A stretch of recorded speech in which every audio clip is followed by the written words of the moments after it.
This is the video. He was replying to me. What is the logic of shifting to the center or conservative, abandoning the risk of abandoning your own base? Why do that and not appeal to your base and the largest group of voters, non-voters? So he runs the classic, like, this is the Democratic Party's like scared calculation. And obviously he agrees with that calculation, and he does have data to back it up. This is an interesting question. So I will be talking about this. Actually, you know what? Let's get started on that, and then we'll make fun of Republicans in a second, okay? What is the logic of shifting to the center or conservative positioning at the risk of abandoning your own base? It's an 8-minute TikTok, but it doesn't matter. It's an 8-minute TikTok, but overall, it is a good question, and he actually has some solid data to back it up. It's older data, but it is the reason. You need to understand why the Democrats do this. And this is perhaps one of the best ways of describing why the Democrats do this in general. But I will offer you why I think there are some disagreements that I have here. Why do that and not appeal for your base and the largest group of voters, non-voters? It's interesting because it's sort of like based on a set of misconceptions, very common misconceptions, but they're misconceptions that act as basically shibboleths in online progressive spaces. So here's what the misconceptions are. The first is the notion that progressives constitute the base of the Democratic Party. That is mistaken. The second misconception, Jamel's a super lib version of you. Yeah, he is. He is super libbed up. Is that there is such a phenomena as candidates appealing to voters who are in the center and then losing their base as a result. The second conception sort of like rests on the first. And the third is this idea that non-voters are A, easy to mobilize, and B, once mobilized, will reliably vote for progressives. And none of these things are true, as much as they're very commonly believed. So I've talked about this chart before. It's from the Pew Research Center. It's based on surveys done in 2020 and 2021, but I think... So progressive left comprises like lean Dem. Progressive left comprises in this survey 12% of the base, okay? And then the largest is the Democratic mainstays. Most identify as moderate, hold many core Democratic positions about government, race, social safety net, less liberal than the other Democratic-oriented groups on immigration, military, crime. Largest single group in the Democratic coalition, older, relatively low share of college educated, okay? These are the people, okay? Actually, can someone send me the Pew Center link for this? Because I want to go through it piece by piece. Now, the thing I want to explain here is that it's not necessarily, this kind of stuff is not necessarily the best way to understand the dynamic, because you always have focus groups, or not even focus groups are silly as fuck, but you always actually poll individual issues, right? You're supposed to poll individual issues. One way to look at it is progressive economic ballot measures and progressive ballot measures in general. The other way to look at it is like single issue polls. Like Bernie Sanders went to Data for Progress recently and conducted this massive fucking this massive research on like favorability ratings for certain progressive policies, right? And they are broadly popular. That does not mean that like the Democratic mainstays are going to say no to those policies, because they're saying yes to those policies when they are captured in these other polls. Okay. So it's also important to recognize, now you have the 12% that lean Dem, that are the progressive left. They're very liberal across the board. Only group in which the majority say they are leaders who like leaders who identify as democratic socialists. Many back Sanders and Warren in Democratic primaries, overwhelmingly voted for Biden in the general. They are the most politically active Democratic-oriented group. The 12% of the Democratic Party's base, however, is also this community is that 12%, by the way. Like, this is literally, they're talking about us. Okay? They're talking about us, and then there's also like the sideliners, or rather the non-voters, the people that don't vote at all, but still absolutely engage in a shit ton, a shit ton of political activism. The point is, though, these guys make up a genuinely large chunk of the door knocking force that the Democratic Party has. Okay. That is an incredibly important constituency to the Democratic Party. And the fact that they don't actually recognize it as such is silly. They do recognize it. These are the people who protest. These are the people who pressure the Democratic Party, but they are, once captivated, once captured, once motivated, are the people who literally, and the poll shows that they already almost always end up voting for the Democratic Party regardless, right? But they're the door knockers, okay? That is huge. It's very important to understand, okay?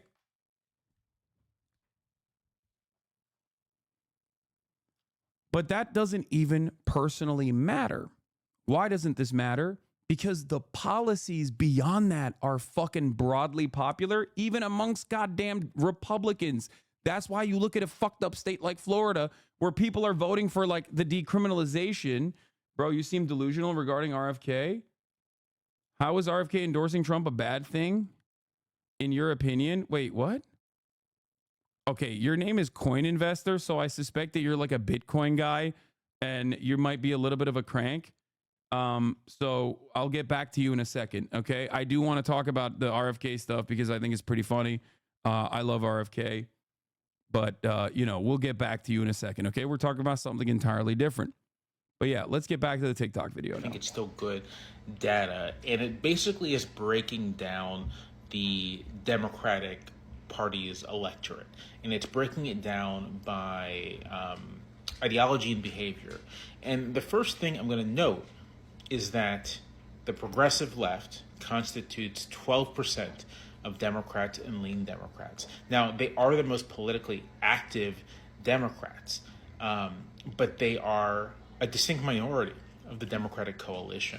They're not, because there is also another faction here, okay? Another faction here that is really important, that is surprisingly not under that same banner. When they get together, if the Democratic Party actually leans on its base, when they get together, they actually end up being larger than the Democratic mainstays, or at the very least the same number. The progressive left and the outsider left, very liberal on issues, particularly climate and race, vote Democratic despite dissatisfaction with both parties. Most say other nations better than the U.S. By far the youngest typology group, among the least politically active. Okay? And by least politically active, I think they mean like not non-voters, likelihood of not being voters. Okay? That together is 28%, which is the plurality alongside the Democratic mainstays. So that's really important to also acknowledge. So I don't think he's right about that when Jamel says, oh, they're just 12% of the Democratic Party. They're not necessarily like a significant block, a significant force within the Democratic Party, because that's my audience. My audience is the outsider left and the progressive left. I mean, obviously there's like Democratic mainstays and everyone else in here as well, but like overall, this community is the 28% base in the Democratic Party, which is massive. That is actually alongside the fucking Democratic mainstays, the other 28%. So if you hyper focus on the Democratic fucking mainstays, you should be talking about the 28% outsider left and the progressive left in general. The largest group within the Democratic coalition, the largest two groups, are establishment liberals and Democratic mainstays. Democratic mainstays of the two are the largest single group. They most identify as moderate. They are less liberal. This is key. They are less liberal than other. Yeah, this part is also correct, though. Democratic mainstays mostly identify as moderate, hold many core Democratic positions about government, race, social safety nets, less liberal than other Democratic-oriented groups on immigration, military crime. Largest single group in the Democratic coalition, older, relatively low share college educated, one of the most racially and ethnically diverse topology groups. The establishment liberals, the Ukraine flag and the bio guys, are solidly liberal, strong supporters of the Democratic Party and its leaders, upbeat about politics and nation, and favor compromise. They're highly politically engaged, one of the most educated topology groups, racially and ethnically diverse, similar age profile to the population as a whole. Okay? But none of this actually factors in individual, like the individual favorability. None of this factors in the individual favorability of key policies that literally everyone thinks is good. Okay? That's important to recognize. You have to remember this. It's very important to recognize. Let's continue. Democratic-oriented groups on immigration, military, and crime. They are older. They generally are less likely to have attended college, etc., etc. When you combine establishment liberals and Democratic mainstays, you have half. What is this? I don't understand how you could be against the war in Gaza and feel bad for the Palestinian people and support the Democrats at the same time, which is currently a Zionist lobby. Hasan, you're a smart guy. I genuinely hear your thoughts about that. Wait, what? Dude, what do you mean? I don't understand what you're trying to say. Are you pro RFK or are you anti RFK? Are you pro Kamala Harris? Are you or pro Trump? Like, you're giving me confusing signals. Just wait for like fucking 5 minutes. Let me finish this goddamn video. Of the Democratic coalition. So a Democratic candidate who's trying to appeal to their base, given what we know about the actual composition of the Democratic electorate, is probably actually going to take a more conservative than progressive-like line on immigration and crime. They're going to... Wrong. I don't agree with this. I don't agree with this at all. Okay. And here's why. I'm going to show you one study. Okay. One study. That's it. This is very important. Very, very, very important. Okay. I covered this yesterday. Medlock posted this yesterday on Twitter. It is something that I have been screaming from the mountaintops about for quite some time. Okay. The question he posed was, it's crazy how 2020 public was more pro-immigration than ever before. Okay. And in 2024, the public is more anti-immigrant than any time in the last 2 decades. This is for one reason and one reason only. That is, throughout the Trump administration, there was consistent counter messaging from the Dems against this insane anti-immigrant lies. When Biden came into office, they never counter messaged against the same reactionary lies the Republicans kept repeating. This is the direct result of that. Okay? People will lie to you because they have been deluded. They will say over and over again, no, it's because it became a massive problem. It became a massive problem under the Biden administration because immigrants were like running rampant around the country. They are not. Nothing has fundamentally changed about the way that immigrants have like actually, the immigrants have actually survived in this country. Nothing is different. Okay? Nothing. None of those metrics that the Republicans keep hammering on are the responsibility of the fucking migrants that came into this country. They're not. Okay? It's not. It's just pure abject fucking lies. All of the replies to this post was literally like, well, it's maybe because it's fucking, migrants are doing the thing. Okay, but aren't you kind of doing the Will Stancil thing except for immigration, not economy? Like, there's no real issue. People are just propagandizing into thinking there is. Vibegration, if you will. No, as a centrist in the vibes idea, media drives views versus material realities drive views. I believe that sometimes it's more of more of one, and sometimes more of the other. In this case, the latter seems to be the likely big contributor. That's exactly what this is. It is absolutely vibe-based, okay? And the only reason why it's vibe-based and has nothing to do with material reality is that when it comes to these sorts of issues like crime, and when it comes to these sorts of issues like immigration, personal anecdotes are really, really powerful in creating a fucking narrative, okay? It's just what it is. And there is absolutely no one on the Democratic Party front that is actually advocating against this sort of thing. That's the difference, because the media overall is trying to cut narratives that say like, well, the inflation has gone down. Like, what the fuck do you poors want to talk about? Like, why are you still acting like you're suffering with your grocery bills? But you can't really change that reality when you're having a hard time paying for it. Okay?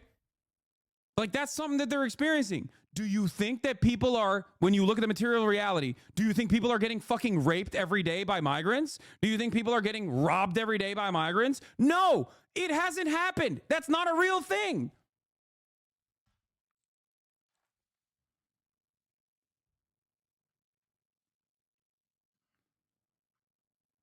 I think you're missing an aspect of large-scale human trafficking of migrants on the border in northern blue cities.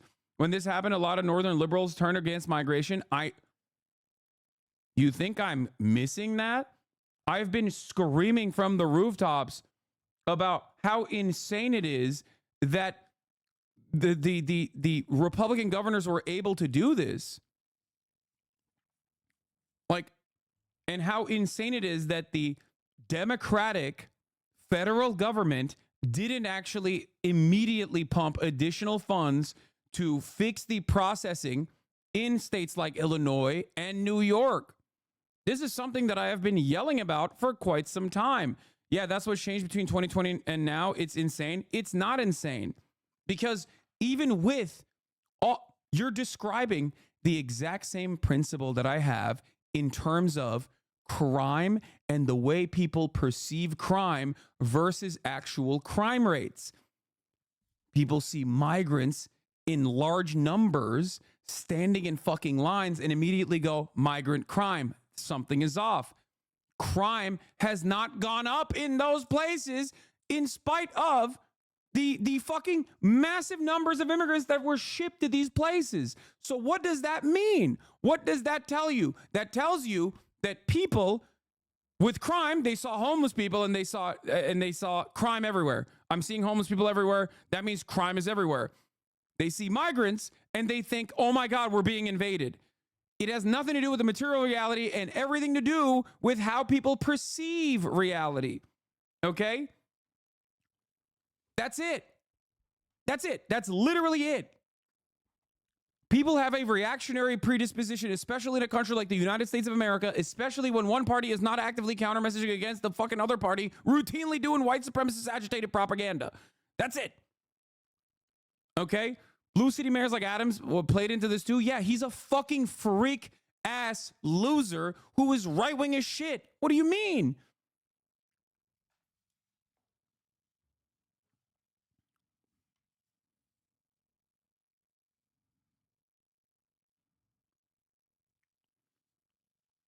Can you really convince people with data instead of vibes? Guys, data is reality. Vibes are not reality. If you're asking me like, well, you know, we have a much more holistic problem in terms of like people refusing to reckon with data and hyper focus on the vibes instead, then that is a much more consequential, much larger issue, okay, than one we can tackle right now. This is children left behind, or rather not left behind, that should have been left behind, okay? This is damn near multiple decades of like underfunding our public education system. You know what I mean? Like I can't fucking tackle that part of the equation. Like now we're talking about now we're having a meta conversation about like how fucking stupid Americans are. Okay. That's like what we're talking about now, which is like much larger problem. You know what I mean? Like I can't tackle that when I'm trying to have a conversation about the fucking truth. Okay.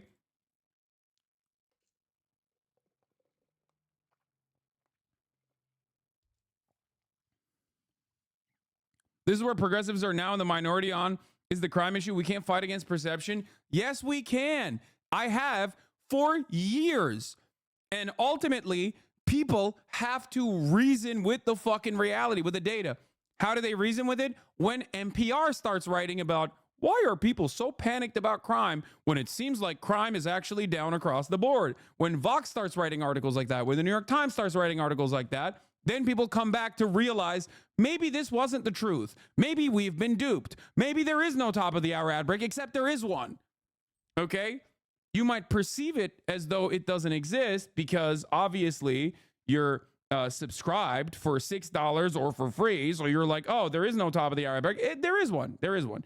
You know, you might not see it though. If you want to be a part of the people that don't see the top of the hour ad break, then like I said, all you need to do is subscribe. You can also get gifted a sub if you are lucky. Okay, here's the 3-minute ad break now.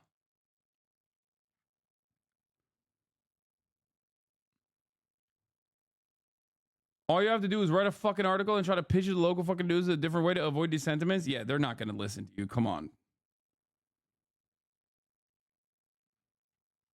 Anyway, MP Sharky, thank you for the 5 gifted, allowing 5 people to no longer see the ads at the top of the hour.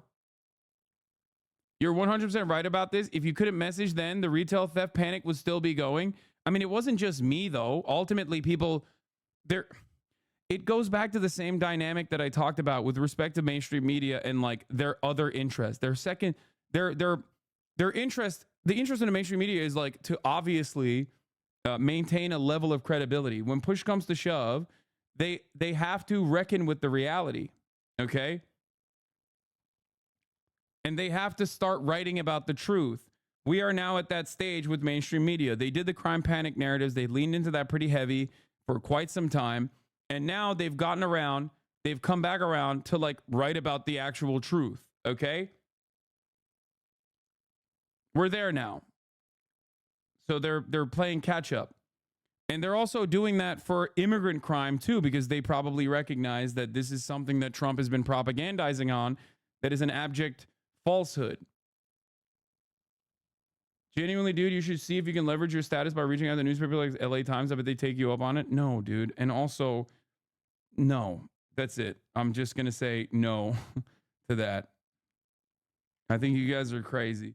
I have like what I'm talking about here that needs to change is not something that can be changed with like one article.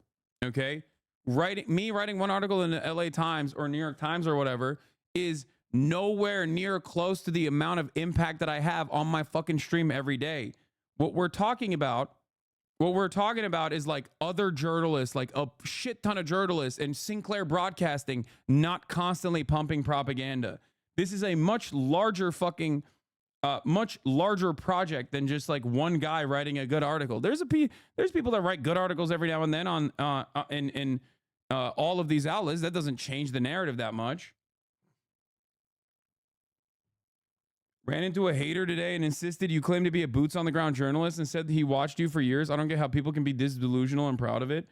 Yeah, I mean, I don't know. I don't get it. I don't understand how people like break their brains so hard like that. I've literally never claimed to be a boots on the ground journalist. I don't know how I don't understand how someone can just like fucking watch me for years and then get duped by like a YouTube video so fucking hard like that.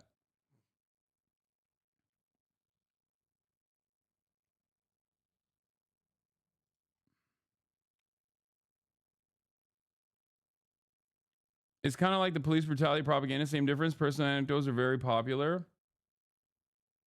Yeah, I mean, I've been saying this border crisis narrative is incredibly annoying from the media, by the way. They are absolutely, yeah, this is March 15, 2021, feeding into this. And they're going to cause the Democrats to behave in a totally, even in a more reactionary way than they were already going to behave. It is so incredibly manufactured. There's always been a crisis at the border. When there are humanitarian problems occurring at the border as a consequence of the conditions there, 120 degrees they have to traverse in the desert, all that sort of stuff. And then also the American government adding on to the cruelty with the way that they choose to deal with people that are crossing the border, that are seeking asylum. There is an extra crisis on the border. There's always a crisis on the border. It's never stopped. The problem is the way media covers it. You can either cover it like you do under the Trump administration, which is somewhat honestly, from a moral grandstand point of view, like an actual honest point of view, by saying this is really messed up, this is really horrible, the way that we are treating these people is absolutely ridiculous. Or you can treat it in a way where you look at the border and you say,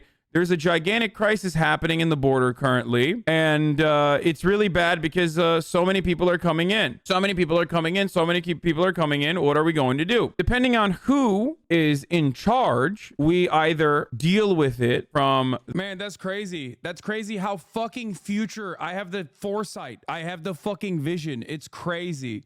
Everything I said back then happened. Okay? Everything I said back then happened.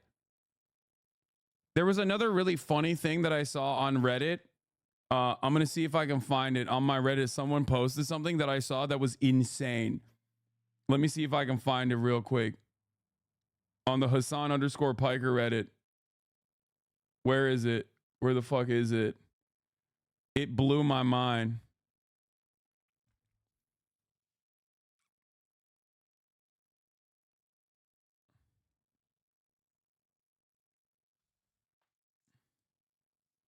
Where? Fuck.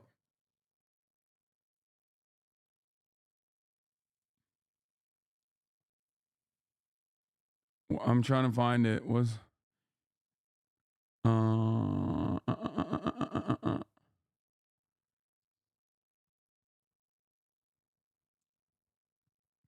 chipmunk voice. That's not the one.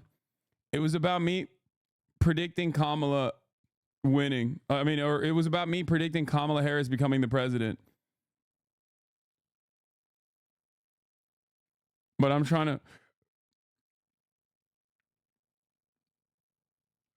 Where is it? Where is it? Where is it?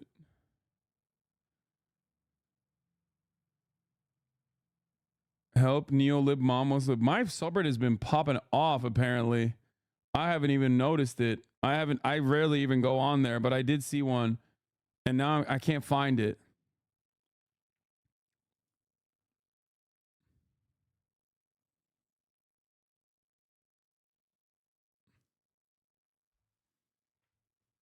No, not the one where I'm talking about Biden dying. There was another one. There was another Lisan Al Gaib moment. But I can't find it now.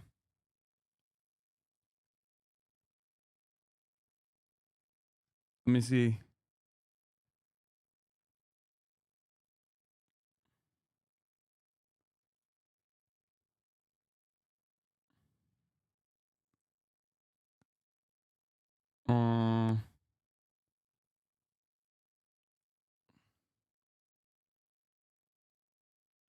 No, not the conservatives are weird one. No, everybody likes the guy who was like fucking foaming out of the mouth, screaming about children's genitals at the Lego store. Everybody thinks that that should definitely be the fucking national campaign strategy. Oh my God. Bro, they go off of this, Hillary Clinton could fucking become president. I don't want. Oh, yeah, it is this one. Yeah, it is this one.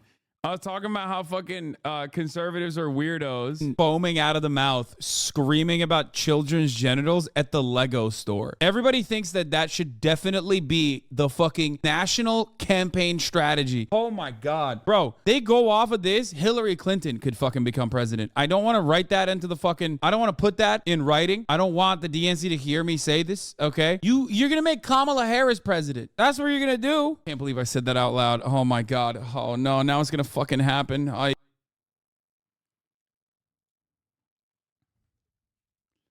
Dude. Dude.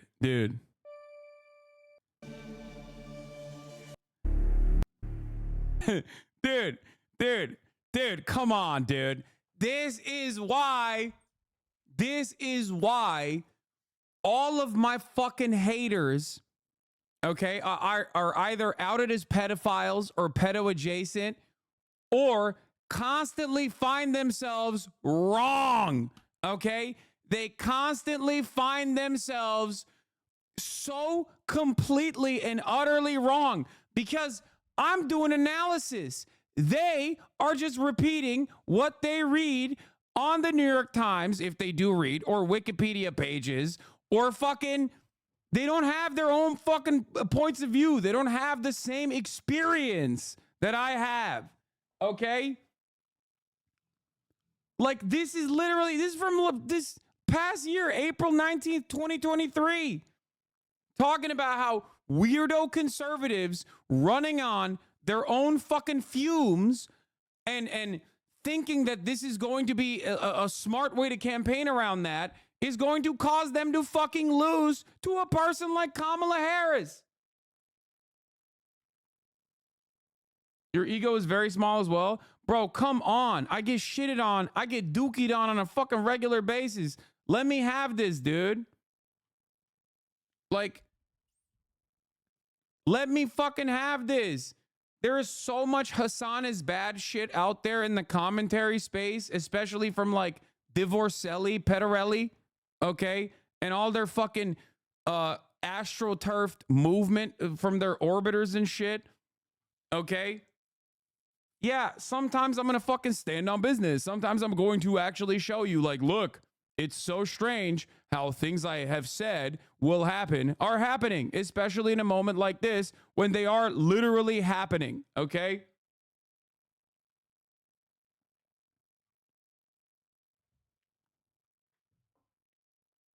Like, I don't think this is ego. This is me just like, once again, proving to you that I know what the fuck I'm talking about.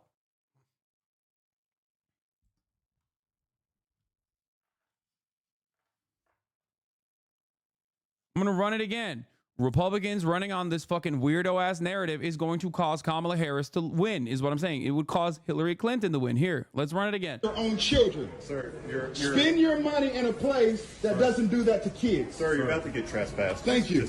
Oh, dude, I wanted them to fucking beat his ass. That would have been awesome. Yeah, no, everybody likes the guy who's like fucking foaming out of the mouth, screaming about children's genitals at the Lego store. Everybody thinks that that should definitely be the fucking national campaign strategy. Oh my God. Bro, they go off of this, Hillary Clinton could fucking become president. I don't want to write that into the fucking, I don't want to put that in writing. I don't want the DNC to hear me say this, okay? You're going to make Kamala Harris president. That's what you're going to do. Can't believe I said that out loud. Oh my God. Oh no, now it's going to fucking happen. Ay, ay, ay. I made a dick out of the Legos at the Lego store, and then they kicked me out. Now I wanted to make this.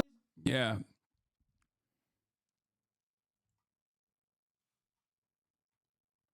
Turns out the DNC was watching. Anyway, I should fucking clip this and put this on TikTok. Austin Ox! Put that shit on TikTok, man. I know God. Put the date right up there, too.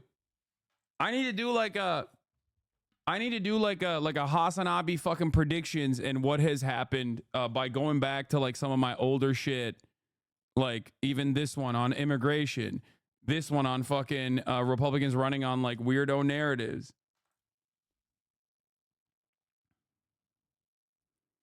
Remember all the pedos who were chirping after you said focusing on trans people constantly is weird to that son of the football player claiming you had to destroy them with facts and logic?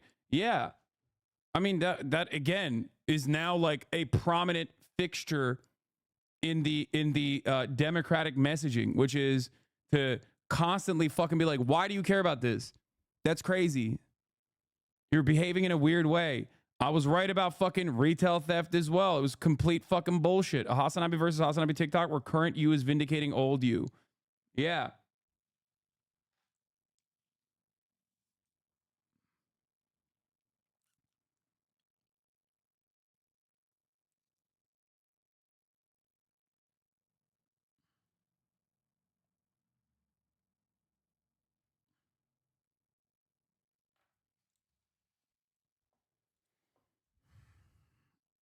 You need your editors like a little bit to do a comp of you being right. Yeah. On crime panic narratives, I've done so many fucking videos on that shit. Completely correct. On greedflation, I've done videos on that. Completely fucking vindicated. On immigrant narratives and how people will become more right-wing if there is no Democratic Party counter messaging on this shit. If the media keeps pumping this like immigrants are destroying society shit. Completely right on that too. Anyway, how do we get here? The reason why I was talking about this is because I was originally watching the Jamel Bowie 8-minute TikTok. Okay.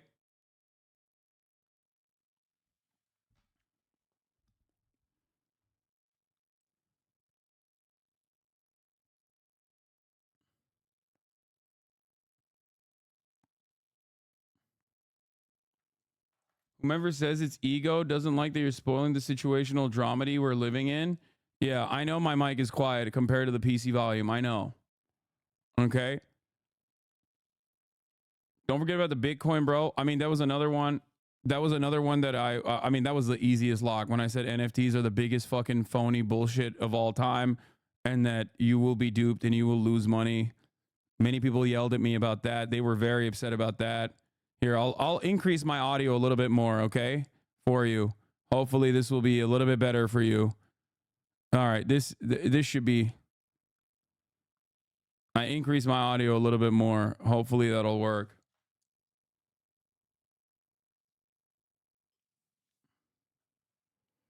I mean, you're not even a prophet or anything. Simply applying historical materials in the present conditions leads to great leftist analysis. Message to libs. Exactly.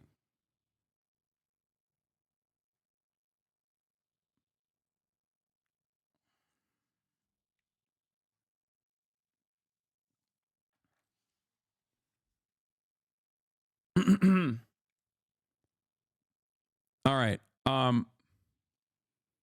But the reason why I was talking about that is because a lot of this stuff, in terms of like how fucking reactionary Democrats have become on immigration, is a direct consequence of not actually constantly fucking telling the truth to your base. Okay? If you don't do that, if you don't consistently tell the truth to your base, then obviously the only narrative that is like the only narrative that's top of mind, okay, is going to be right-wing narratives, and they're going to be duped by it. Another perspective about you at the DNC that you might find interesting. On his way out of the convention. Yeah. Oh, I saw this one earlier today.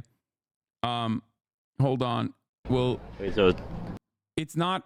I like that TikTok. I saw that this morning. Hold on. Let's just finish this, and we'll Probably do talk that. a lot about compromise. They're probably gonna they'll probably hit kind of standard issue Democratic views on the social insurance state, on education, on healthcare. They're gonna actually sound a lot like Joe Biden, for example. They're gonna sound a lot like Barack Obama in the 2012 campaign. The other thing Wrong. is that base vote.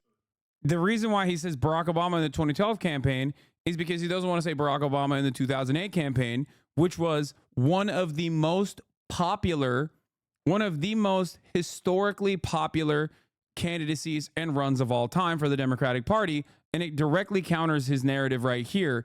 And that's why he's not talking about that, because Barack Obama in 2008 ran a progressive campaign, and literally, like, Barack Obama historically won the fucking Cuban vote in Florida. Okay. This has never been a thing that a Democrat has been able to achieve. Why? One must ask the question, why? This is one of the most reactionary voter bases. Okay. The Cubans in the chat will fucking tell you. Okay. They know their parents. They know their uncles. They know their aunties. Okay. They know how their family members operate. Okay. They are omega conservative. It is an incredibly conservative voter bloc. How the fuck did Barack Obama win the Cuban vote in Florida? How? Because he won younger Cubans with his message of progress. Okay? How did he win Indiana?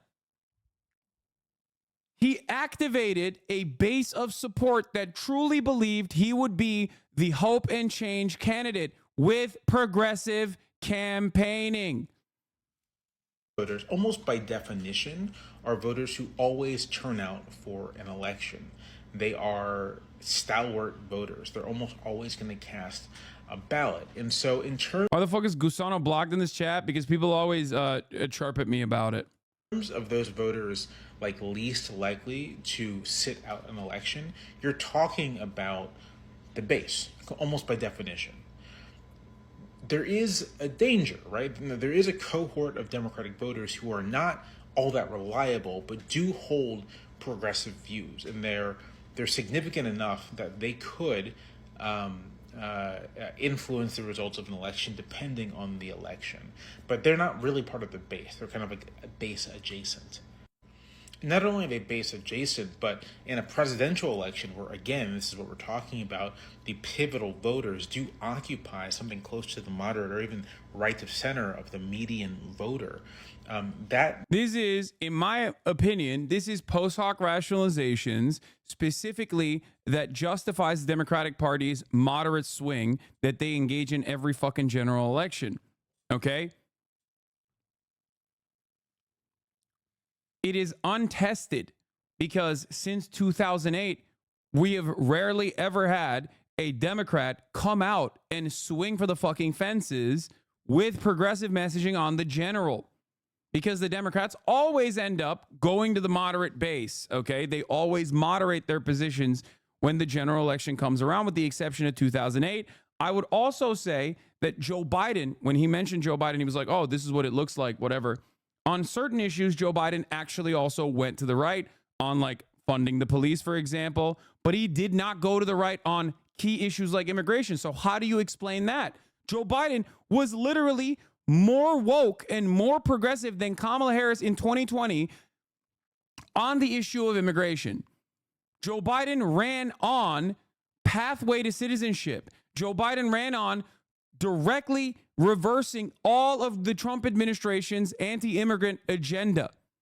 Joe Biden literally ran on more progressive messaging than Kamala Harris is running on right now with respect to immigration. Now, obviously, the reason why Kamala Harris is running on a right-wing slant on immigration is because of Joe Biden now. For the record, just make no mistake, Joe Biden himself changed his attitude by 2024 because they retriangulated. Okay? But the idea, but why evidence clearly shows pushing towards progressive policies gains them more votes. Look how much momentum the Walz pick gave Kamala, because donors are the real constituency in both parties. Donors don't like progressive policies, because progressive policies, if the Democrats actually ran on progressive policies and then fucking turned and pushed for progressive policies and passed progressive legislation, would end up harming in the short term, harming the profit margins of a lot of these sectors. And these leaders in these sectors are the ones who are donating to the Democratic Party. They don't want that. They want deregulation and tax breaks. That's it. That's it. That is the major reason.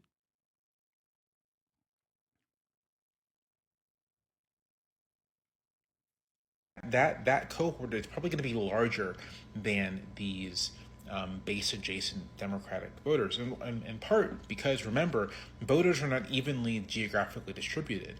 And so you can maybe, I guess you can rally them, but if all of them are in California and New York and Illinois, then it doesn't really get you anything. It doesn't really buy you anything in terms of the election. And yeah, he's also suspecting that the large majority of these like progressives are only in California, are only in places like New York. And that's also not true. Okay? That's also not true.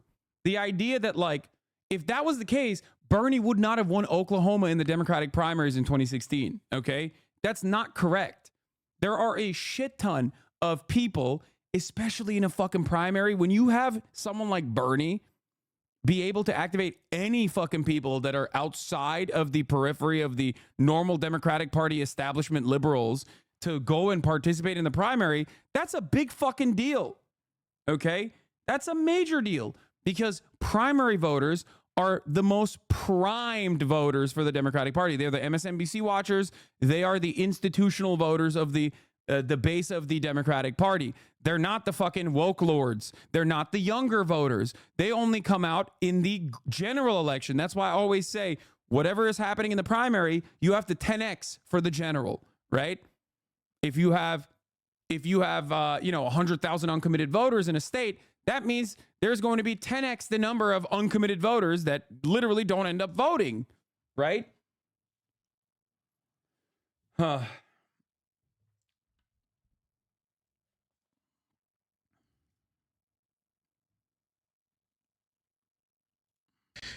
Assuming you can, like, depress the base, if you lose support of the Democratic base and those voters are concentrated in heavily Democratic states, but you gain in turn moderate and conservative voters, then yes, your popular vote total goes down, but you're more likely to win the national election, the Electoral College.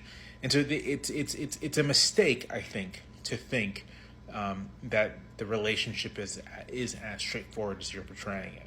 So now we have this issue of non-voters, and it's very common. So this part is like definitely the part that I somewhat agree with, the non-voter part. But like overall, he's saying that like we're making an electoral, like the Democrats are making an electoral college calculation in order to activate more moderate people, right? Like more moderate voters. I'm not convinced that that is the reality. I'm not convinced that that is the reality at all, especially when you have unimaginably progressive ballot measures that are not directly attached to a Democrat winning by larger margins than the Republican is winning in those very same states, whether it be Florida, whether it be Kansas, whether it be Kentucky, all of these other fucking places where people are begging for progressive policies. Not only that, But also, this is very important. Here are the most popular policies in swing states: Arizona, Georgia, Minnesota, Nevada, Pennsylvania, Wisconsin, or Michigan, Nevada, Pennsylvania, and Wisconsin. Expanding Medicare to cover dental, vision, and hearing. Okay? Amongst all likely voters, strongly support is at 61%. So there's 84% support, 10% opposition. That's at plus 74. Okay? Cut the cost of prescription drugs in half by making sure that Americans pay no more than what they pay in Europe or Canada. Plus 73% net favorability. Like all the way down to the fucking PRO Act, which is the lowest, it still has a plus 31% net favorability. Okay? I remember you saying that the best bill is a nameless, faceless bill, i.e. not attached to Democrats or Republicans' names. Exactly.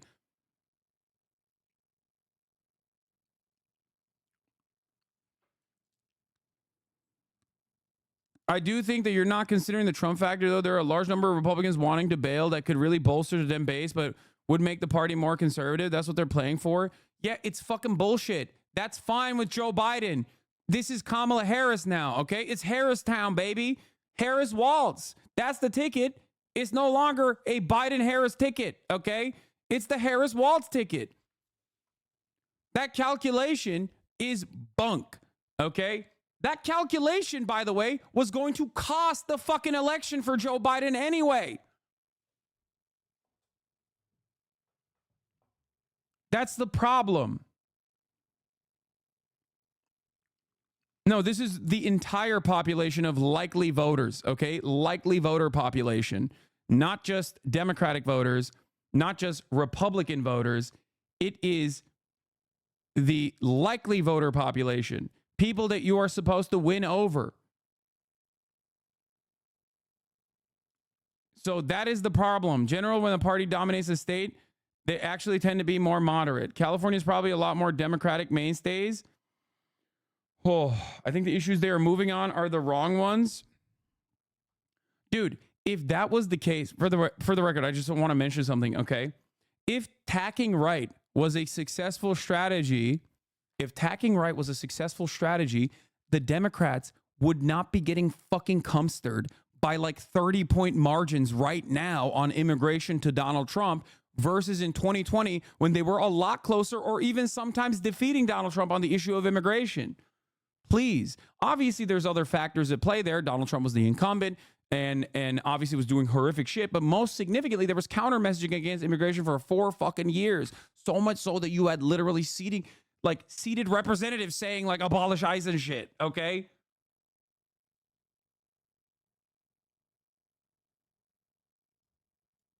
Immigration wasn't even an issue until 16. And as you said, they stopped counter messaging. I know. And that's fucking stupid. How do we not understand that? That's my point.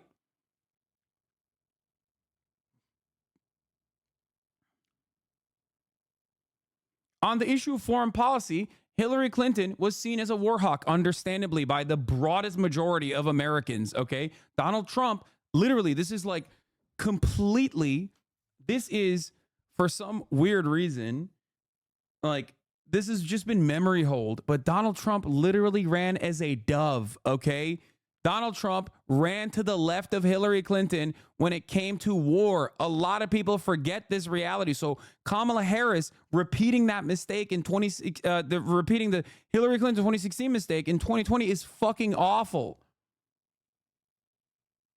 That is the worst thing I heard, okay? We need the most lethal military force. Like, that is the dumbest fucking thing you can do. The dumbest thing you can do. And people are basically, one, going back to their worst instincts in terms of how the Democratic Party communicates their message, and also trying to do post hoc rationalizations after the campaign puts out this kind of right-wing sentiment. I hear it even in my own community. Okay, I hear it in my fucking own community. People are yelling at me. I see the TikTok comments. People are so mad. They think I switched up. They think like, all Hasan cares about is fucking Gaza. All Hasan cares about is Gaza. I'm not even talking about Gaza. Gaza is one aspect of this. Okay? That's the other reason why I show you all of the other instances where I've been completely fucking right. because the reason why I need you to understand why I'm showing you like the older videos of me correctly calling out what will happen in the fucking 2024 election is because I'm correctly telling you this right now, and people will not listen to me, just like they didn't listen to me in all of those other instances. That video from 2021 talking about immigration. This is going to be a major problem if the Democrats don't counter message. And it has become a major problem because the Democrats did not counter message. The media did not actually fucking cover it adequately.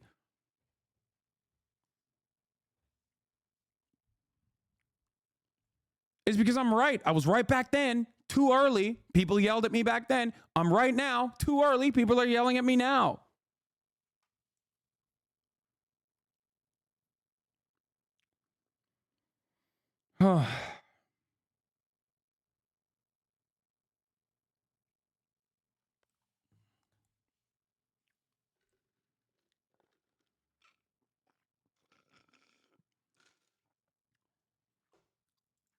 Let's get back to this, though. More likely to win the national election, the electoral college, and so it's a mistake, I think, to think that the relationship is as straightforward as you're portraying it. So now we have this issue of non-voters, and it's very common to believe that non-voters are this like secret and hidden progressive behemoth that if you can just mobilize, you can kind of just win elections with no problem. But again, that's not true.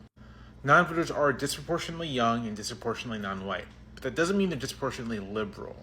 Yeah, the voters who skipped 2016 and 2018 but showed up for 2020 split almost evenly between Biden and Trump. There was no meaningful difference in their in the distribution of votes among that cohort. And there's actually good reason to believe that at least with Trump on the ballot, non-voters are more inclined to support him over. Wrong. This part is also wrong. Activating non-voters is very difficult. He's right about that. Okay? He is right as fuck about that. Okay? Especially in the primary, Bernie Sanders failed because he was Bernie Sanders' strategy in 2020, in 2019 in the primaries was to basically bring out non-voters into the primaries. Impossible. Okay? Most people, when I was door knocking, literally didn't even know that there was a fucking primary. They were like, I like Bernie. But they didn't even know that there was a primary happening. Okay? But the general is different. It's easier to actually activate non-voters in the general.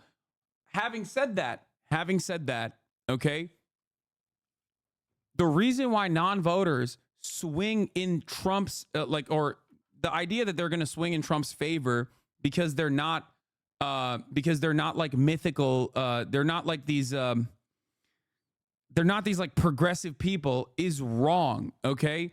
It's not about them being progressive. It's about what policies the Democrats are putting at the forefront of their campaign. If the Democrats don't ever offer progressive policies that would greatly improve their lives, then we can't even test whether or not it's a successful strategy, with the exception of 2008 with Barack Obama. That's why there were so many double Obama to Trump voters that went from Barack Obama to Donald Trump, because Donald Trump in 2016 presented himself as a moderate force on a lot of these issues. Okay? He presented himself as a counter to Donald Trump. White supremacy played a big role in this, of course, as well. But like, there were so many fucking double Obama to Donald Trump voters. Well, how the fuck did that happen? Everyone kept saying, well, how the fuck did that happen? It's because they literally were activated as non-voters originally that had never voted, but Barack Obama's message was appealing to them. They voted for Barack Obama. They were like, all right, I'll give it another shot again. And their material conditions did not change in a positive manner. So they were dissuaded from ever voting for the Democrats ever again. So they went and they voted for the guy who was the anti-establishment pick, Donald fucking Trump. Okay, shut up. Nobody cares about you, says Moisty Toenail 69. Center for the Democratic. That's crazy. The poll is mostly the Dems' economic platform, is it not? No, that's the problem. The Democratic Party's policies are never actually fully progressive. They don't run with progressive messaging on the forefront of their campaigning, with the exception of 2008 with Barack Obama. The Democratic candidate. The other thing to remember is that non-voting, like voting, sticks. If you are not accustomed to voting, if you do not regularly vote, it is extremely difficult to turn you into a voter, and vice versa. If you routinely vote, it's actually very difficult to make that kind of person. This part is absolutely correct. If you don't vote, it's very hard to get you to come out and vote, okay? And if you do vote, it's hard for you to not vote. A non-voter. It's when you're thinking about campaign resources, you have a limited amount of resources and a limited amount of time. It makes more sense to go after undecided voters than it does to try to convert non-voters into voters, because not only are you putting a ton of resources into the effort, but there's no guarantee that once you've converted a non-voter to a voter that they're going to vote for you. So yeah, I mean, if you're kind of thinking rationally, I think if you're looking at what the actual electoral picture is, then if you are a campaign, it makes the most sense. If you're a campaign, again, in a U.S. presidential election, it makes the most sense to go after undecided voters, moderate leaners, in the swing states, and to kind of appeal to them at all costs. And I'll note that the rhetorical emphasis doesn't always translate into an actual policy. I think that's one of the funniest parts about this is that, okay, of course, Jamal Bowie rarely ever talks about Gaza in general, but like that argument is 100% primed for Kamala Harris separating herself from Joe Biden on Israel. Okay? Because what he's saying, if true, okay, and there's some truth to it, literally means that Kamala Harris should immediately separate herself from Gaza policy on Biden and actually force Biden to immediately implement a ceasefire and the only way to do that, obviously, is by denying weapons transfers to Israel so that they fucking are forced to play ball with the United States of America, because there are no voters that are out there saying, I'm going to vote for the Democratic Party if Israel continues its genocide, but I won't do it if Israel's genocide is stopped. But there are a shit ton of voters that are saying they're more likely to vote for the Democratic Party in key swing states if a ceasefire is achieved. That's it. Donald Trump in the 2016 election downplayed the Republican Party's opposition to social insurance, did not abandon it, but downplayed it. And likewise, I think what Democrats are likely to do this fall is to play up the party's support for border security, which has been a consistent thing going back to Obama, and downplay its support for comprehensive immigration reform.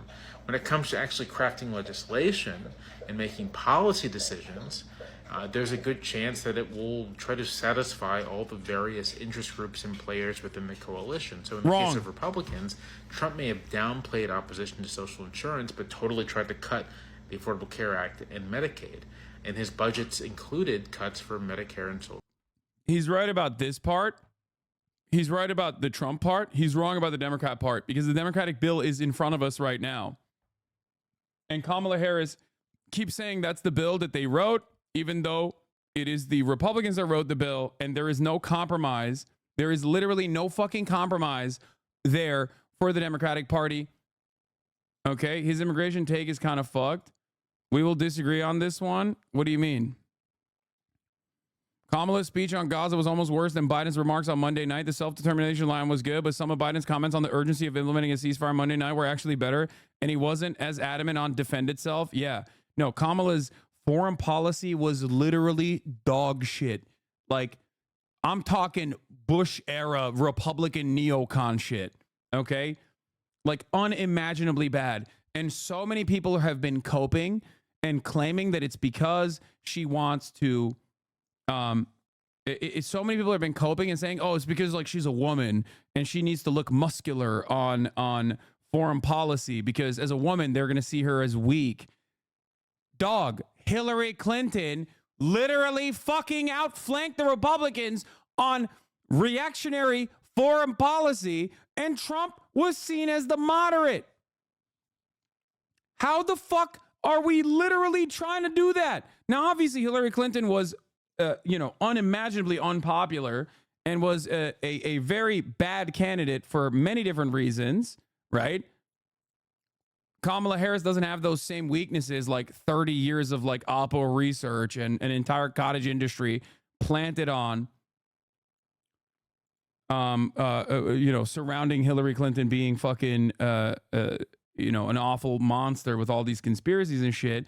But even then, immigration enforcement is popular among all voters, including Latinos. Reform is less popular because voters don't see it as an issue that impacts them. Yeah, that I already covered that base. H. Bizzle, you're wrong. The only reason why immigration enforcement is seen as popular is because the Democrats never fucking counter messaged. The reason why the Democrats were popular on immigration in 2020, more popular on immigration in 2020 versus 2024, is quite literally because the Democrats had 4 years of counter messaging against Trump's incredibly reactionary right-wing immigration policies. Okay? If you don't counter message, then people don't fucking think about it from a different perspective. Why would they? Democrats completely accepted the right-wing framing on this issue. They did not counter message for 4 years, completely accepted the right-wing framing on this issue, even though it is built on complete fabulous fabrications, lies, hysterical, right-wing, white nativist lies. Okay? If I had to sum up my fears about the present conjuncture succinctly, I could simply say that I think this post is correct. Liberal hawk bros, we have never been more back. In fact, we never even left. It's true. No American votes on this basis. No American that is voting for the Democratic Party votes on this basis. Okay? I'm not wrong. Polling shows it.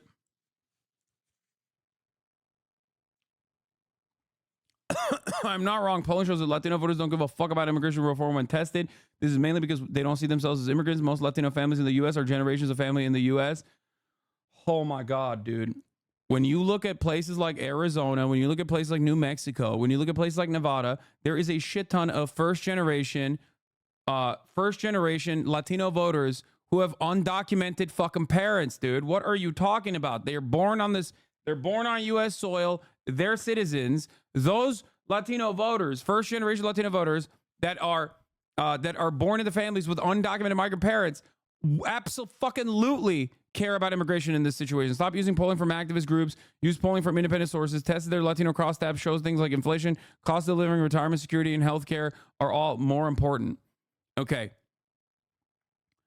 The other, you are a Riri. Can we box? If you win, I'll give you $2,500. If I win, I get nothing. I want to embarrass your dumbass. Why the fuck would I ever say yes to that? The fuck am I going to do with $2,500 that you're not going to even give me? And not only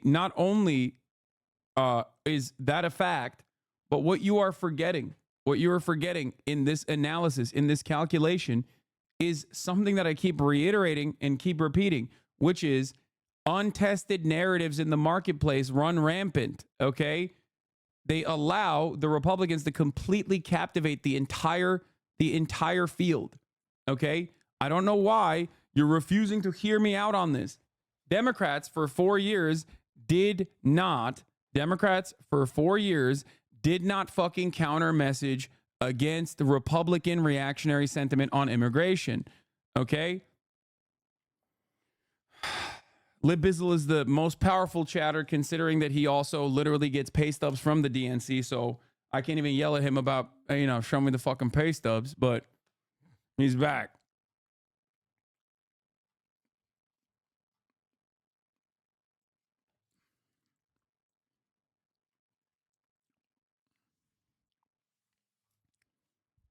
Libbizzle, why did the Democratic Party come across as more popular on the issue of immigration in 2020 than they did in 2024, than they do now in 2024? answer me this question. Why? Why did the Democratic Party lose out in areas where they actually ran with crime is running rampant narratives, like in New York, than they did everywhere else? We should emphasize reform to the immigration process, but enforcement is the issue we need to win to do it. Not only are you silly about this take, you're objectively wrong on this take because you're not answering my question.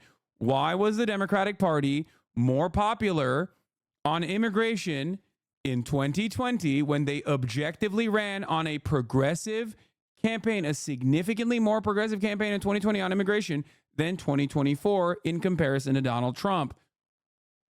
Same guy running against the same fucking guy. That's number one. Answer me that. The second question that I have for you is, when crime panic narratives were running rampant, why did the Democrats actually perform worse in the 2022 midterm elections in areas where they capitulated to the crime panic narratives? Okay. Illegal crossings were dramatically lower in 2020 and it wasn't as salient as an issue. You're so wrong. Immigration was a massive issue in 2020. It was a massive, massive issue in 2020. It just was a massive issue that favored the Democratic Party more because we analyzed it from the perspective of how cruel the Republicans were being. That's the difference. It was an issue that the broad majority of the public actually looked at and went, it's crazy. It's fucking crazy that the Republicans keep running the caravan narratives and then simultaneously advocating to separate children. Okay? Because crime wasn't up and people locally tuned out messaging because of that. Immigrant crime is not up either. Immigration, undocumented migrants coming into the country is not a fucking problem. That's why the Republicans have to lie and say they're stealing your jobs and they're fucking raping your daughters. That's why they have to tack it to something that is a problem. But because there is no problem, they just make up the narrative. How do you not see this? That's my argument. And kids in cages was absolutely a salient narrative in the 2020 election, which is why the Democratic Party was significantly more popular on the issue of immigration in 2020 than 2024. Okay?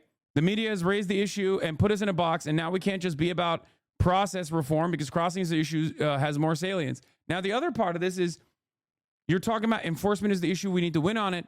We should emphasize reform on the immigration process. Democrats are not doing that. The Democratic bill is not doing that. That's another aspect of this that I'm very frustrated by. You know this as well as I do because you're a fucking DNC operative that the Democrats used to do push-pull on immigration. Okay? Compromise, always. What they would do is they would do border enforcement, but then they would also get the Dreamers. Okay? That's how Obama played it. Right? That's why he was a deporter in chief, but also simultaneously he won certain things for immigration, and that it became an objectively insanely popular thing. So popular that even Trump couldn't fuck up the Dreamer situation because it had 90% approval rating. Amnesty for Dreamers has 90% approval rating. 90, okay? 90%. Why? Because Obama fought for it. It happened. Well, not Obama. Dreamers fought for it. Obama pushed it. It happened. And guess what? It is impossible to fucking now go back on a policy like that. 90%. I'm not saying immigrant crime is up. It is an issue because the corporate media is beholden to the right-wing spin machine and they raise the salience. There's nothing we can do about that now. That's bullshit. That is bullshit. There are so many things you can do about that. Okay? There are things that the Democratic Party should have done for fucking 4 years that they did not, but they should have. Wait, hold on. What the fuck is going on? I think, hold on, I gotta.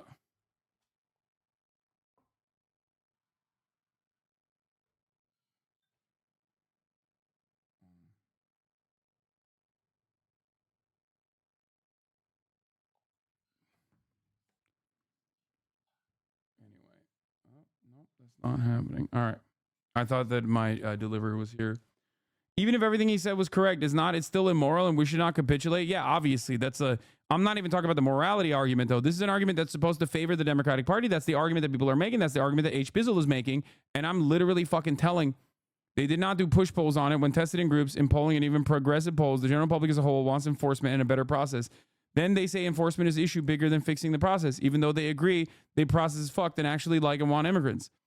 Brother, this is something that I've talked about so much, okay?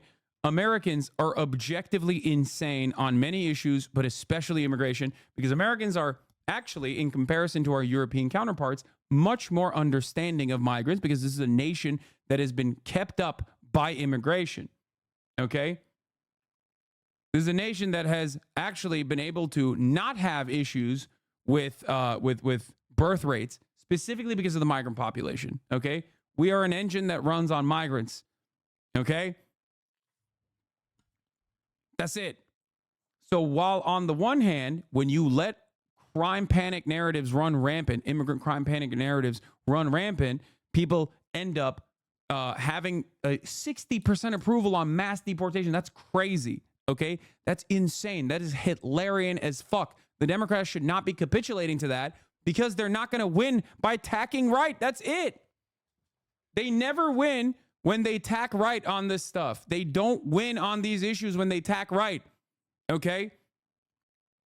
Here's another fucking Medlock post that I want to show because they tested that narrative as well. They tested the narrative that you're talking about in terms of marketing. And it shows that it doesn't fucking work.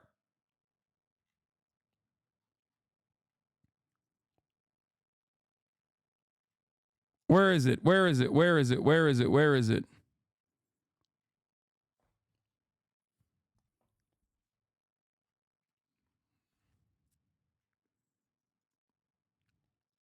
He posted about it. He posted another fucking he posted about it when he talked about the where the fuck is it?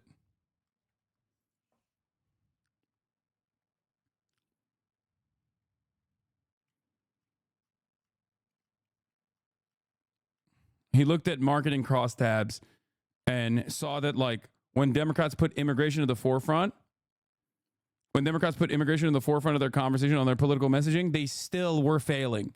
Okay? Nobody believes them because the issue is built around hysteria. It's not a real problem. You're trying to captivate people who have been duped by the media into thinking that it's a real fucking issue.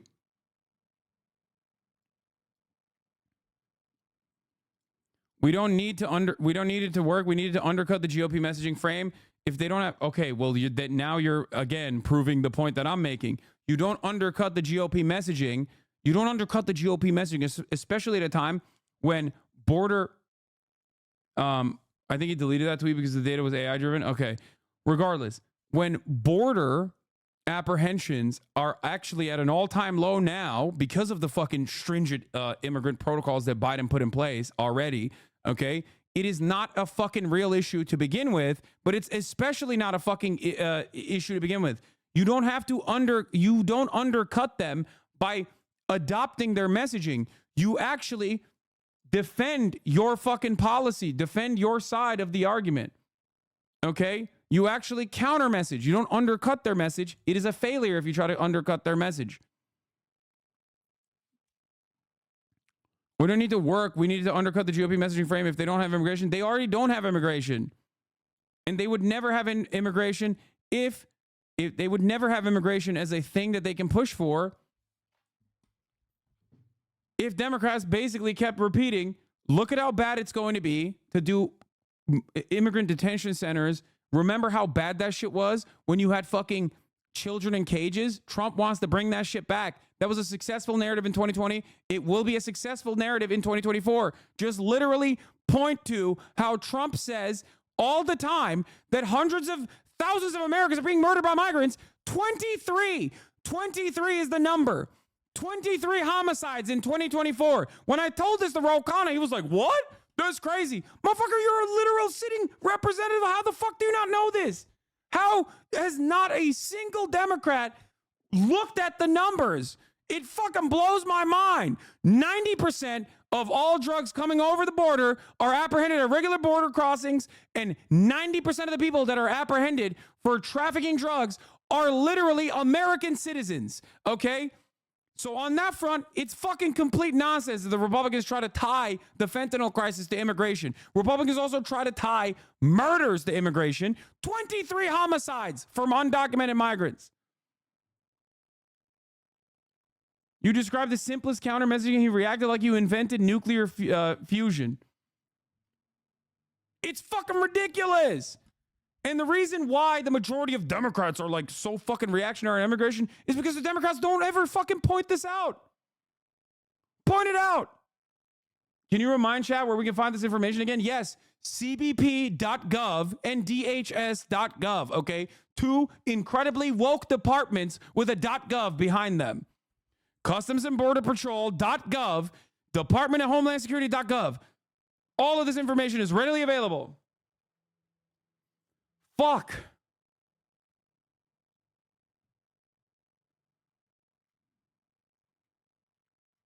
The numbers don't matter. Perception matters. I am going to literally die. Perception can change, okay? Perception can change. I've shown you how perception was different in 2020. Why are we arguing right now? I'm literally losing my fucking mind, dude. I'm telling you, perception was different in 2020. In 2024, people are right-wing as fuck. Why are they right-wing as fuck? Because the Democrats have completely dropped it. They've dropped the ball entirely. Oh.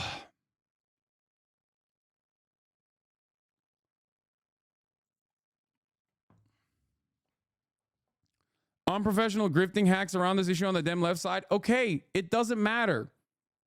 It doesn't fucking matter. My mom arguing about criminal migrants, so I did a single good found a CDP stat and showed her. Didn't know the stat existed beforehand. It took one Google.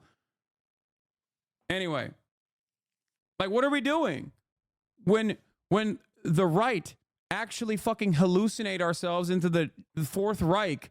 What are we supposed to do? No one is supposed to counter message against it because, like, I'm sorry, it's too powerful of a message.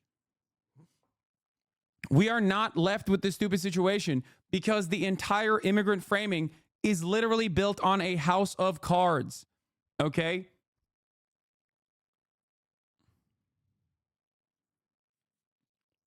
It's built on a house of cards. The irony is Democrats literally adopting the right-wing framing on the issue and claiming that immigration is a matter of national security is the worst thing that the Democrats could do. It's the worst thing because you've only legitimized their framing on it. It is the dumbest thing. A major fucking L for the Democrats and is costly. It's a costly electoral calculation and it's an abject fucking failure. This is the Democrats running scared once again. I fucking hate it. I will never stand for it. It's the Democrats running scared and wanting to hug and kiss the Republican Party because they want to fuck the Republicans. They want to be loved by the Republicans because they love the Republicans. They are Republicans in some instances. It's bad politics. It's bad policy. It's so perfectly old school Democratic Party. Holy fucking shit.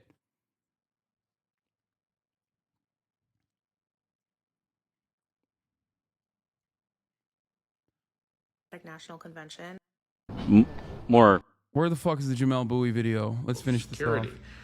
And if an immigration bill is part of the legislative package under a Harris administration, I guarantee that immigration bill is going to be much less punitive than what the campaign's rhetoric might imply. So yeah, this part is also not only hopium, but just like objectively false because he says like, oh, Democrats are going to push for a much more Democrats are going to push for like a much more tolerant pathway to like a much more tolerant, like reform focused immigration bill. They haven't. They didn't. Kamala is running on the most right wing anti-immigrant border bill with zero compromises for the Democrats in it. She was running currently on pushing that bill. She's running on the hypocrisy narrative.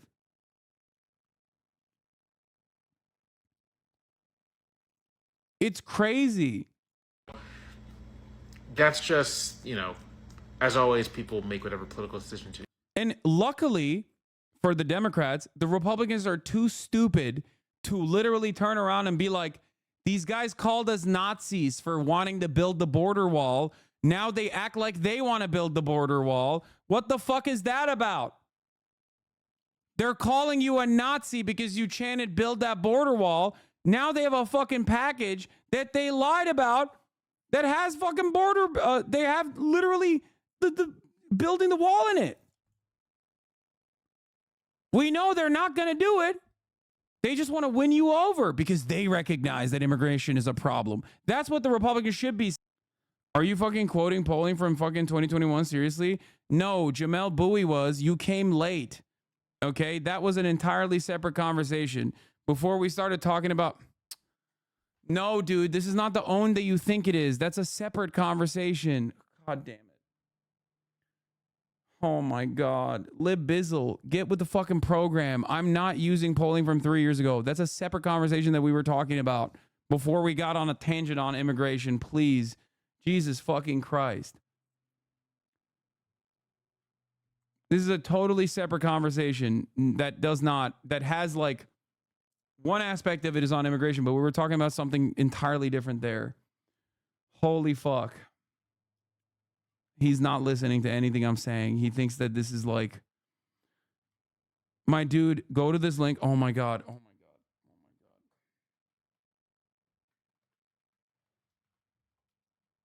my God. Liberal Bizzle.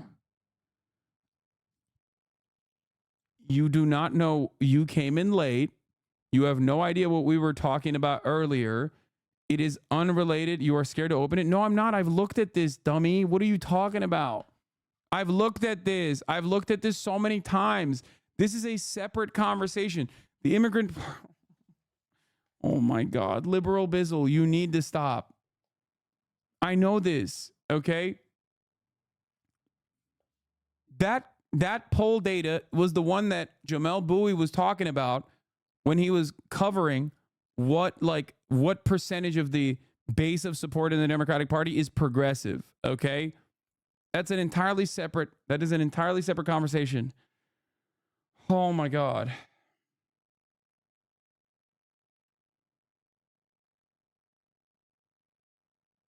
Like a child walking in the middle of a movie, you're out of your element. I know.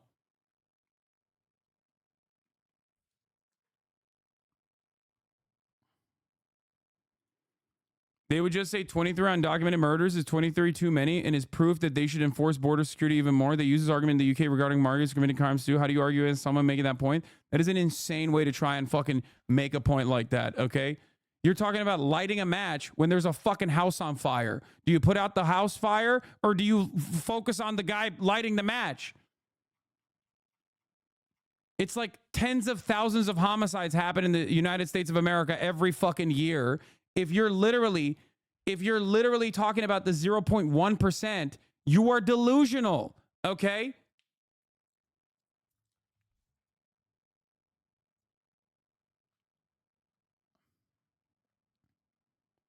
Didn't Ro Khanna say the same thing about 23 too many? Yes, and I literally repeated the same point that I made to him, okay? Yeah. 23 instances of homicide by undocumented migrants. So we have to deport 12 to 15 million people from U.S. soil. What kind of Hitlerian nonsense is this?